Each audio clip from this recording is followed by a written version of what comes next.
ஈகை அறிவோக்கம் என்னான்கும் எஞ்சாமை வேந்தற்கு இயல்பு. இக்குறளுக்கு இலக்கணமாக இலங்கியவர்கள் பொன்மனச்செம்மல் புரட்சித் தலைவர் எம்ஜிஆரும் பொன்மனை சொல்லி புரட்சித் தலைவி அம்மாவும் ஆவார்கள். இவர்கள் அடிச்சுவட்டில் இன்றைய சூழலில் அனைத்திந்திய அண்ணா திராவிட முன்னேற்ற கழகத்தையும் கழக ஆட்சியையும் தொண்டர்களின் விருப்பத்துடன் கட்டுக்கோப்புடன் வழிநடத்தும் தகுதி படைத்தவர் மாண்புமிகு புரட்சித் தலைவி அம்மா அவர்களால் ஏற்கனவே முதல்வராக தேர்ந்தெடுக்கப்பட்ட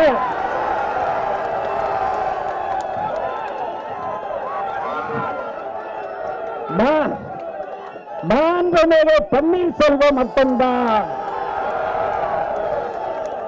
முதலமைச்சராக மாண்புமிகு புரட்சித் தலைவர் அம்மா அவர்களின் அருளால் பொறுப்பேற்று பணியாற்றும் காலங்களிலெல்லாம் பேரறிஞர் அண்ணாவை போல மிகுந்த அடக்கத்தோடு பணியாற்றியவர் திரு பன்னீர்செல்வம் அவர்கள்.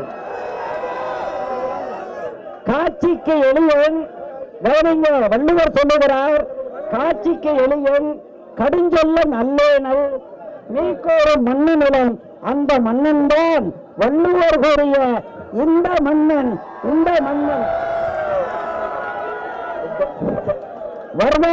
வார்தா புயலின் போது பாதிக்கப்பட்ட மக்களுக்கு புயலை விட வேகமாக கவனிங்க. வார்தா புயலின் போது பாதிக்கப்பட்ட மக்களுக்கு புயலின் வேகை விட மீட்பு பணிகளை முனைக்கவிட்டு மக்களின் பேராதரவை பெற்றவர் மாண்புமிகு முதலமைச்சர் பன்னீர்செல்வம் அவர்கள். தமிழர் பண்பாட்டு வீர விளையாட்டான ஜல்லிக்கட்டு விளையாட்டை நடத்த மாணவர்களும் இளைஞர்களும் வீறு கொண்டு விடுத்த கோரிக்கைக்கு விரைவிலே செவிமடுத்து அணுவிரைவில் மைய அரசை இணங்க வைத்து அவசர சட்டம் கொண்டு வந்து ஜல்லிக்கட்டு விளையாட்டுக்கு மீண்டும் புத்துயிர் தந்த மாண்புமிகு முதல்வர் பன்னீர்செல்வம் அவர்கள் ஒட்டுமொத்த தமிழ் சமுதாயத்தினுடைய செல்ல பிள்ளையாக இருந்து விட்டார். இதை போலவே தாகம் தீர்க்க கிருஷ்ணாதி தண்ணீரை ஆந்திரா சென்று அனைவரைவில் விரைந்து பெற்றுத் தந்ததும் தமிழ்நாட்டின் மாணவர்களை உரிமைகளை காக்க நீட் மருத்துவத் தேர்விலிருந்து தமிழகத்துக்கு சட்ட ரீதியான விதிவிலக்கினை விரைவில் மின்னல் வேகத்தில் பெற்றதும் மாண்புமிகு முதலமைச்சர் பன்னீர்செல்வம் அவர்கள்தான். இதை அனைத்து அடிமட்ட தொண்டர்களும் அனைத்து பொதுமக்களும் வியர்ந்தும் பாராட்டும். இந்த பாராட்டுக்கள் எல்லாம் மாண்புமிகு பன்னீர்செல்வம் அவர்களுக்கு மாணவர்களும் இளைஞர்களும் பொதுமக்களும் தந்திருக்கிற மணி மகுடங்களாகும். இன்று கழகத்தின் 1.5 கோடிக்கு மேம்பட்ட அனைத்து தொண்டர்களும் அனைத்து தரப்பு பொதுமக்களும் புரட்சித் தலைவர் புரட்சித் தலைவி வழியில் தமிழக மக்களின் நலன்களை பேணி காக்கும் தகுதி படைத்தவர் மாண்புமிகு முதல்வர் பன்னீர்செல்வம் அவர்கள் மட்டுமே என்ற பெருமைமிகு நிலை உருவாகியிருக்கிறது. மேலும் மிக முக்கியமாக ஊழலற்ற லஞ்சலாவரியமற்ற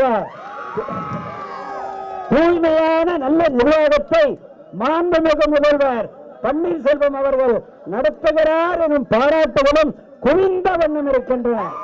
பொன்மனச்செம்மல் புரட்சித் தலைவர் எம்ஜிஆர் கழகத்தை 92 ஆரம்பித்த பிறகு தேர்தலுக்கு நமது சின்னத்தை தேர்ந்தெடுக்க முடிவு செய்த போது புரட்சித் தலைவருடைய ஆழ்ந்த அன்பை பெற்றிருந்த நானும் அண்ணன் SDS அவர்களும் நாங்கள் இரட்டை இலை சின்னத்தை கொண்டு வரலாம் என்று சொன்னோம்.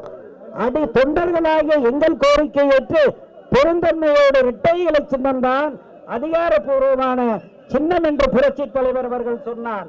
அதை போலவே அடிமட்ட தொண்டராக இருந்த மாண்புமிகு முதலமைச்சர் பன்னீர்செல்வம் அவர்களை 2 முறையல்ல மருத்துவமனையில் இருந்து கொண்டு 3வது முறையில் முதலமைச்சராக ஆக்கிய பெருந்தன்மைக்குரியவர் உத்தம தலைவி பொன்மனை செல்வி அம்மா ஆவார். அத்தகைய பெருந்தன்மை மனம் படைத்த ஒருவர் கழகத்தையும் ஆட்சியையும் காத்திடும் பொறுப்பினை ஏற்க வேண்டும். இதுதான் தொண்டர்களின் விருப்பம். அந்த தலைமைதான் இந்த மன்னன் பன்னீர்செல்வம் மாண்புமிகு முதல்வர் பன்னீர்செல்வம்.